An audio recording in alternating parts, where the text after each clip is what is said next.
Pandemi COVID-19 meluluh lantakkan semua lini kehidupan di Indonesia. Kelompok disabilitas merupakan salah satu yang terkena dampak pandemi. Dari kesulitan mengakses informasi COVID-19 yang sesuai dengan kondisi mereka, ketiadaan panduan pendidikan jarak jauh untuk kalangan disabilitas, hingga kehilangan pekerjaan. Di Surabaya, 2 orang memulihkan asa bagi penyandang disabilitas buta dan bisu tuli. Seorang guru luar biasa membuat materi pembelajaran visual untuk siswa buta. Sementara, seorang pengusaha batik memilih berkreasi agar bisa terus mempekerjakan belasan pekerja.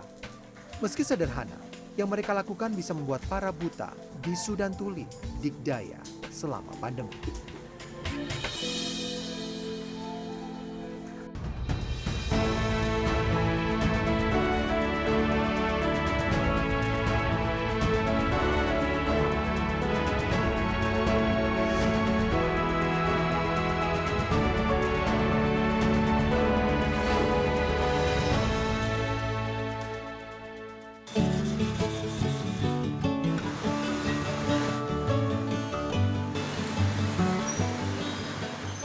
Surabaya, kota terbesar kedua di Indonesia, tercatat sebagai kota dengan jumlah kasus positif COVID-19 terbanyak di Indonesia.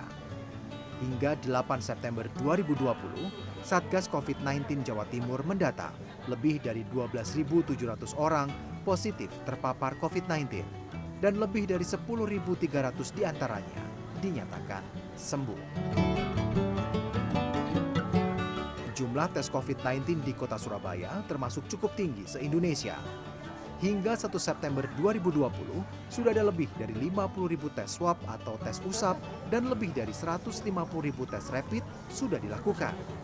Namun, jumlah tes ini masih terbilang rendah jika dibandingkan dengan jumlah penduduk Surabaya yang mencapai 3,1 juta orang. Seperti daerah-daerah lain, pandemi COVID-19 di Surabaya juga berdampak buruk bagi dunia kerja. Data Dinas Ketenagakerjaan dan Transmigrasi Surabaya mencatat, hingga Agustus 2020, ada lebih dari 2.100 pekerja dipecat dan dirumahkan.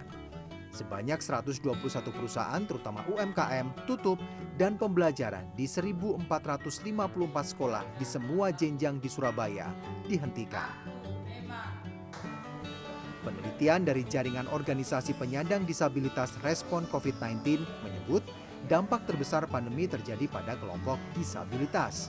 Surabaya sendiri memang belum ada data detail dampak pandemi bagi penyandang disabilitas. Hanya ada catatan Lembaga Advokasi Disabilitas pada April hingga Agustus 2020 yang menyebut ada 51 penyandang disabilitas melapor karena dipecat dari pekerjaan. Mayoritas adalah karyawan usaha mikro kecil menengah.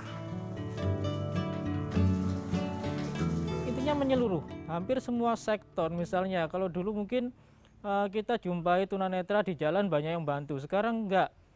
Dari beberapa cerita dari teman-teman, ketika tunanetra berada di fasilitas umum, di tempat umum, itu mereka nggak ada yang berani bantu ke tunanetra karena adanya physical distancing. Nah, padahal tunanetra itu adalah individu yang sangat rentan atau sangat memerlukan bantuan dari orang yang ada sekitarnya. Misalnya kalau ada jalan berlobang atau di depannya ada got, itu mereka harus dituntun dan lain sebagainya. Dengan adanya pandemi seperti ini, itu jelas tidak dilakukan. Itu juga dengan sektor pendidikan, di mana murid-murid SLB khususnya tunanetra itu harus belajar di rumah. Dan itu apa efektif? Saya jawab tidak efektif. Karena apa? Banyak kendala, banyak trouble yang harus mereka hadapi, baik dari segi gurunya maupun siswa dan orang tua. Apa yang disampaikan Tutus bukanlah isapan jempol. Kajian yang dilakukan secara daring oleh Jaringan Organisasi Penyandang Disabilitas Respon COVID-19 pada 10 hingga 24 April 2020 mencatat 80,9% responden dari total 1.683 penyandang disabilitas mengalami dampak negatif pandemi. Dengan semua keterbatasan, hanya 60,55% responden yang memperoleh informasi yang cukup mengenai COVID-19 dan protokol pencegahan. Kaji cepat ini juga menemukan sebanyak 86% responden yang bekerja di sektor informal mengalami pengurangan pendapatan mencapai 50 hingga 80% selama pandemi. Tidak cuma itu, kajian cepat Organisasi Penyandang Disabilitas Respon COVID-19 menunjukkan terputusnya kalangan disabilitas terhadap berbagai layanan publik dari berkegiatan sosial hingga sektor pendidikan.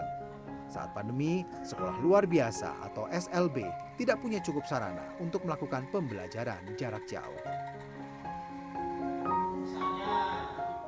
Nah, dari sini sebenarnya peran pemerintah ini sangat dibutuhkan, bukan hanya sekedar bantuan.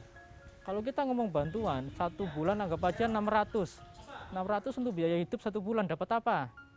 Sebenarnya bukan hanya bantuan itu yang kami butuhkan, tapi adalah aksesnya, misalnya keterampilan-keterampilan yang bisa digunakan untuk bekerja atau mencari nafkah untuk teman-teman kita yang disabilitas, khususnya tunanetra. Kalau pemerintah ada pelatihan prakerja, nah untuk teman-teman disabilitas, khususnya tunanetra, apakah bisa mengakses? Jawabannya tidak. Tidak ada yang bisa mengakses, bahkan informasinya pun saya yakin juga hanya lewat seperti angin lewat, nggak ada yang nyantol, nggak ada yang diprioritaskan ke teman-teman disabilitas. Asa para penyandang disabilitas pada pemerintah untuk lebih melihat mereka di masa pandemi ini tampaknya masih jauh panggang dari api. Ya, di masa pandemi ini kami mengantisipasi bagaimana mereka tidak sampai terpapar. Itu. Karena itu UPT kami sementara kami tutup. Oh, tetap jalan. Kalau programnya tetap jalan. Tetap Kayak jalan. apa misalnya yang khusus di masa pandemi ini? Iya, yang peningkatan pelatihan ya tetap. Mereka bahkan sekarang ya buat masker juga, bikin ramu-ramuan, jamu untuk ya anti Covid dan sebagainya. Itu jalan di mereka, kreatif.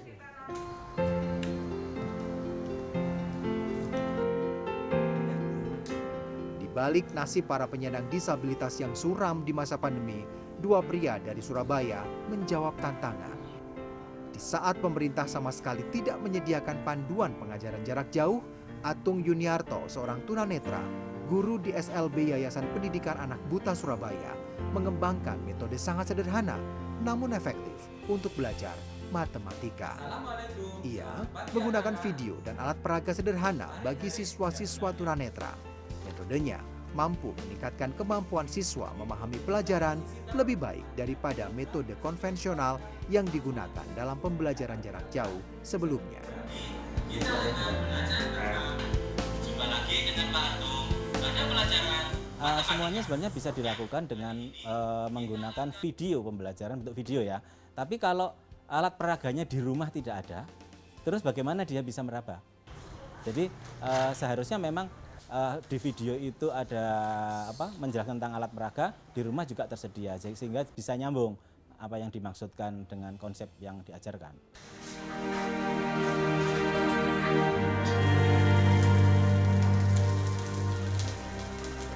Ada pula Aryono Setiawan yang sudah belasan tahun mempekerjakan para penyandang tunarungu di usaha batik miliknya. Di saat berbagai UMKM gulung tikar karena pandemi, Aryono bergeming. Dia tidak ingin mereka kehilangan pekerjaan. Aryono berkreasi menciptakan batik motif virus corona yang tetap dikerjakan oleh pekerja tunarungu. Kreativitasnya kini berbuah ganda, usahanya tumbuh kembali dan para karyawan tetap bisa bekerja tanpa harus khawatir menjadi pengangguran. Intinya kita harus yakin dan kita harus tetap produktif di masa seperti ini. Karena apapun itu kita harus tetap terus berkarya.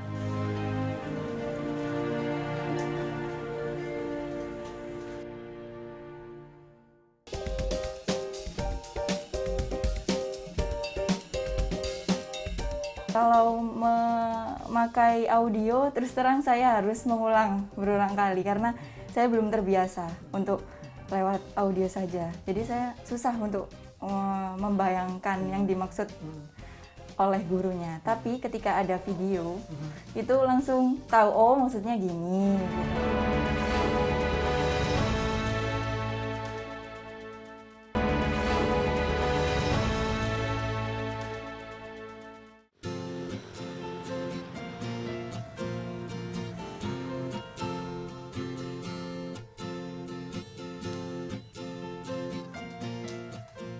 Menjelang siang, Atung Yunarto baru menjejakkan kaki di sekolah luar biasa SLB Yayasan Pendidikan Anak Buta YPAB Surabaya.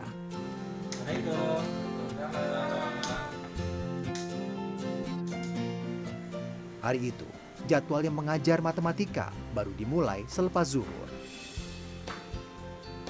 Tapi seperti biasa, ia datang lebih awal untuk mempersiapkan materi. Atung kehilangan penglihatan karena retinanya lepas pada kecelakaan 20 tahun lalu. Dia merupakan satu di antara 7 guru di SLB ini. Seperti sekolah-sekolah lain di masa pandemi, SLB YPAB juga harus melakukan pembelajaran jarak jauh secara daring untuk 53 orang siswa. Di ruangan lain, Saif tengah mempersiapkan perangkat untuk materi video Atung. Seperti 4 guru yang lain, Saif yang awas, sebutan untuk non-tunanetra, terbiasa membantu kolega yang buta mempersiapkan materi daring. 1, 2, 3. Assalamualaikum, selamat pagi anak-anak. Hari itu, Atung akan menjelaskan soal geometri. Bangun geometri berupa segitiga sama siku sederhana sebagai alat peraga. Sudah ia siapkan. Di tiap pojok bangun ditambahkan kertas agar siswa bisa mengetahui sudut-sudut dalam segitiga. Bagian bawah, minta tolong orang tua. Bagian bawah sini, sisi bagian bawah. Dan sisi bagian kiri, ini adalah disebut sebagai sisi-sisi penyiku. Pembelajaran daring menggunakan video yang digagas Atung sebenarnya adalah metode sederhana dan umum dipakai. Atung hanya menyampaikan materi dan direkam dengan sebuah telepon genggam. Nah, itu sebelum itu dikasih ya. Alih-alih menggunakan voice note, seperti yang lazim dipakai dalam pembelajaran daring tunanetra, Atung memberikan materi dan memberi instruksi soal lewat video. Oleh Saif, video itu diedit dengan aplikasi yang umum, kemudian disebarkan ke WhatsApp grup siswa. Anak-anak tidak akan mencapai pemahaman konsep yang sesungguhnya kalau jika menggunakan audio saja. Ya, memang permasalahannya adalah anak-anak di rumah tidak selalu memiliki atau sekolah tidak bisa menyediakan alat peraga yang bisa dibawa ke rumah. Oleh sebab itu, benda-benda atau bangun-bangun geometri yang sederhana yang kira-kira bisa diusahakan dibuat di rumah, ya kita arahkan melalui video pembelajaran tersebut.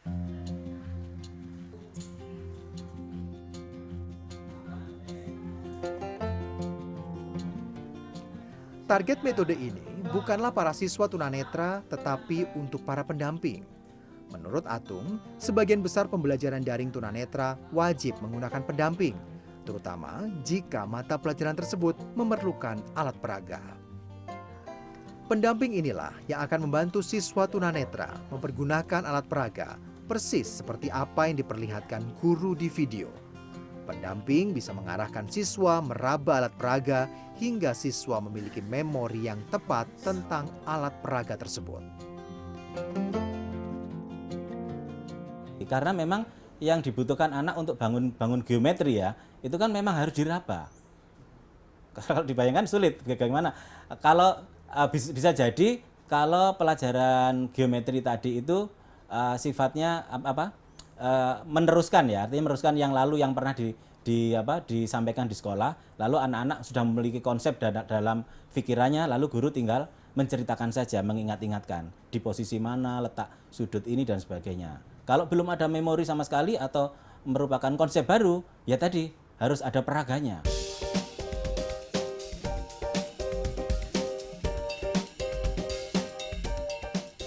Di sebuah rumah sederhana di sebelah timur Surabaya, Rahmat Iqbal sudah siap dengan seragam sekolah. Siswa kelas 11 SLB Yayasan Pendidikan Anak Buta ini bersiap sekolah daring ditemani Fenty, sepupunya. Selama belajar di rumah, hanya satu mata pelajaran yang dia terima setiap hari. Hari ini, dia belajar geometri matematika yang diampu Atung Yunarto. Alat peraga bangun geometri mirip dengan yang dipegang Atung juga sudah siap di meja Iqbal.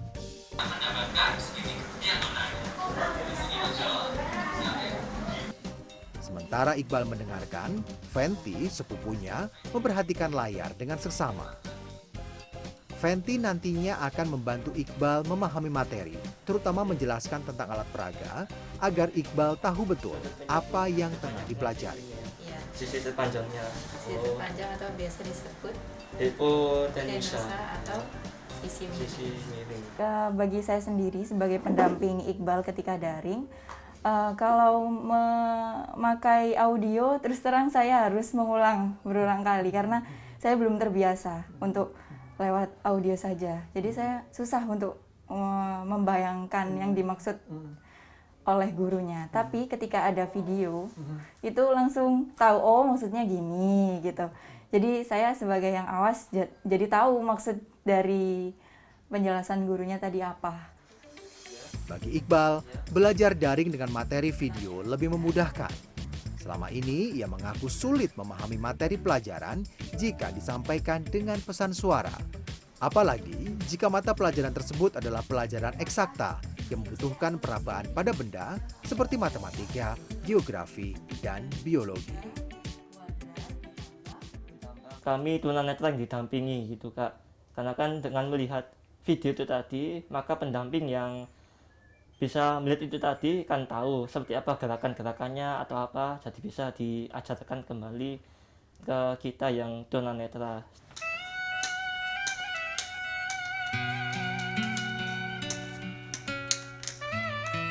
Bagi Atung Yunarto, pembelajaran daring dengan video adalah upaya kecil agar siswa tunanetra bisa lebih optimal belajar dari rumah.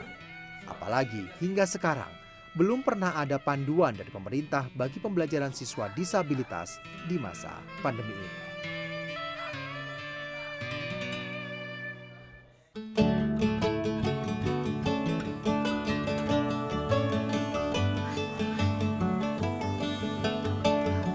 Apapun kalau di sini kita ngajari mereka bahwa konsekuensinya mereka harus bisa beradaptasi.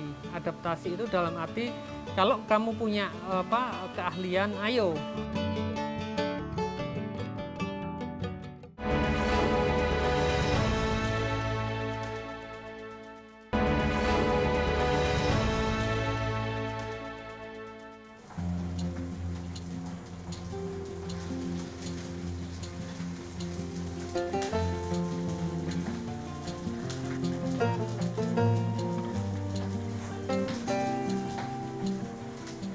Siang itu, di sebuah bengkel pembuatan batik, sejumlah orang tengah fokus bekerja. Beberapa mengerjakan motif cap batik, beberapa orang tengah mewarnai kain, dan yang lain tengah membuat desain motif yang terbuat dari campuran kardus dan serbuk kayu. Di tengah cuaca panas, mereka bekerja dalam hening.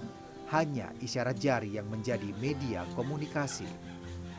Mereka adalah sebagian dari pekerja tunarungu di sebuah UMKM produksi batik milik Aryono Setiawan. Semuanya terlahir tidak bisa mendengar, sehingga setelah dewasa pun tidak memiliki kemampuan berbicara atau bisu tuli. Total ada 18 tunarungu, silih berganti, yang bekerja di sini sejak bertahun-tahun lalu. Mayoritas berasal dari binaan Dinas Sosial Jawa Timur yang sudah selesai mengikuti binaan. Apa yang kemudian membuat waktu itu Mas berpikir ya oke, mungkin saya akan membawa teman-teman ini ke rumah saya, ke workshop saya ajarkan sesuatu. Apa waktu itu yang ada dalam benak Mas? Intinya memberi kesempatan buat mereka. Jadi untuk memberikan apresiasi bahwa mereka mampu untuk berkarya. Jadi menghasilkan sesuatu yang itu mungkin di luar perkiraan orang pada umumnya gitu. Jadi kalau buat saya mereka ini punya talenta yang lebih. Ya. Dan apa kemudian yang keunggulan mereka teman-teman ini? Kalau buat saya mereka ini lebih telaten ya, lebih telaten, terus lebih fokus dengan apa yang mereka tekuni.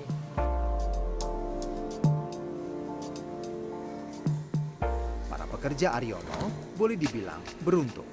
Di saat para pekerja disabilitas lain terkena dampak pandemi dan kehilangan penghasilan, mereka masih bekerja seperti biasa. Aryono mengaku, meski pandemi juga memukul bisnis batiknya, tetapi dia bergeming untuk tidak merumahkan pekerja. Untuk menjawab tantangan pandemi, Aryono membuat batik bermotif virus corona. Pemilihan sketsa motif dia lakukan sendiri dan tanpa terpaku oleh pakem. Setelah beberapa kali percobaan, batik corona pun diproduksi dengan tetap menggunakan para bisu tuli sebagai pekerja. Batik corona akhirnya mendapat respon baik di pasaran hingga mendapat pemesanan ke luar Jawa. Batik ini menjadi semacam daya tarik karena dibuat oleh para bisu tuli ini. Bahkan, Dinas Sosial Provinsi Jawa Timur secara resmi mengajak Aryono bekerja sama dalam pembinaan warga berkebutuhan khusus agar mendapatkan pengalaman bekerja. Di beberapa UPT kami yang PMKS itu mereka dilatih atau dididik untuk mereka punya keterampilan. Keterampilan yang diharapkan itu memudahkan mereka nanti bekerja untuk mencari nafkah gitu. Nah, kalau ini ditingkatkan melalui kerjasama dengan dunia usaha itu tentu akan lebih bagus. Mereka punya skill tambahan, mereka punya wawasan yang lebih luas, mereka punya pertemanan dan sebagainya. Oleh karena itu kami mengikat ini dengan MOU. Meski terlahir dengan keterbatasan, para pekerja di batik Wistara milik Aryono terbukti sebagai pekerja handal. Ketelitian sangat dibutuhkan dalam pengerjaan batik menjadi andalan mereka dalam bekerja. Setidaknya perlu waktu 3 minggu bagi tiap orang untuk dilatih hingga mahir dalam satu bidang pekerjaan tertentu. Nah, kalau mereka ini kan yang di bagian membatik ini karena mereka tidak bisa menjahit, jadi di konveksi kita alihkan ke proses membatik. Jadi memahami sebuah perintah itu mungkin ada yang cepat, ada juga yang lambat gitu. Tangan kanan Aryono adalah Basuki. Dia sudah bekerja selama lebih dari 5 tahun. Spesialisasinya adalah menjahit. Dia juga ikut membantu Aryono mengajarkan para pekerja pemula. Sebagian bisu tuli yang masuk bersama dengan Basuki sudah keluar dan memilih bekerja sendiri dengan bekal keahlian membatik yang didapat di sini. Adapun Basuki sampai sekarang masih betah bekerja bersama Aryono dan menemukan komunitas sesama bisu tuli. Semangat teman-teman semua, semangat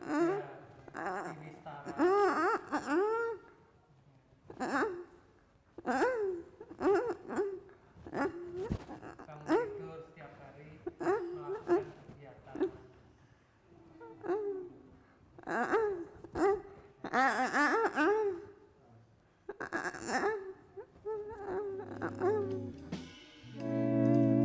Bagaimana pekerja yang lain, gaji layak yang diterima Basuki bisa dibilang utuh. Aryono menyediakan tempat tinggal dan makan untuk 18 pekerja secara gratis. Basuki dan teman-temannya memiliki waktu istirahat 1 jam setiap hari untuk makan siang dan saling mengobrol melepas lelah. Basuki berniat bekerja bersama Aryono paling tidak sampai 2 tahun lagi, sembari mengumpulkan uang dan membuka usaha batik sendiri. Apalagi kekasihnya yang juga bekerja di sini sudah mengajaknya menikah. Setelah sempat jatuh dihantam pandemi, hari ini usaha batik milik Aryono Setiawan mulai meniti jalan sukses. Bersama pekerja bisu tulinya, mereka perlahan bangkit. Tetapi bagi Aryono, tiada yang lebih menggembirakan selain melihat pekerja memperoleh manfaat selama bersamanya, memperoleh keahlian, pengalaman, dan bekal mandiri di kemudian hari. Kalau buat saya intinya biarkan karya yang berbicara, karena murah atau apapun itu kan kembali lagi kepada setiap individunya. Karena apapun kalau di sini kita ngajari mereka bahwa konsekuensinya mereka harus bisa beradaptasi. Adaptasi itu dalam arti kalau kamu punya keahlian, ayo wujudkan itu dan kita akan memberikan hasil yang lebih. Kalau kamu nggak bisa menunjukkan kreativitasmu, ya mereka hanya jadi follower dan hasilnya pun juga sedikit gitu. Karena kita tidak membiasakan untuk memanjakan mereka. Jadi mereka harus bisa benar-benar mandiri. Kalau kerjamu rajin, giat, kamu dapat banyak. Kalau kamu tidak rajin, ya hasilmu sedikit. Dan mereka akan termotivasi dengan itu.